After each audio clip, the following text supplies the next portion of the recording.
মাননীয় প্রধানমন্ত্রীর প্রতিও আমার কৃতজ্ঞতা। উনি আমাকে এই দায়িত্ব অর্পণ করেছেন। অতীতে ওনার সাথে আমি পিএসওএফডি হিসাবে 3 বছরেরও বেশি সময় আমি চাকরি করেছি। ওনার সাথে আমার যে চাকরির অভিজ্ঞতা সেটা অত্যন্ত ভালো। যখনই আমি কোনো সিদ্ধান্তের জন্য ওনার কাছে গিয়েছি, উনি অত্যন্ত প্রম্প্ট, খুব দ্রুত সেই সমস্ত সিদ্ধান্ত দিয়েছেন এবং আমার কাজ করতে খুবই সুবিধা হয়েছে। আমি ওনার কাছে কৃতজ্ঞতা জানাচ্ছি। উনি আবার আমাকে সুযোগ দিয়েছেন ওনার অধীনে কাজ করার জন্য। বঙ্গবন্ধুর প্রতি কৃতজ্ঞতা।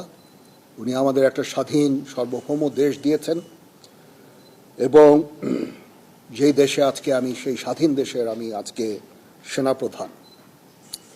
সমস্ত শহীদদের প্রতি আমার কৃতজ্ঞতা। সমস্ত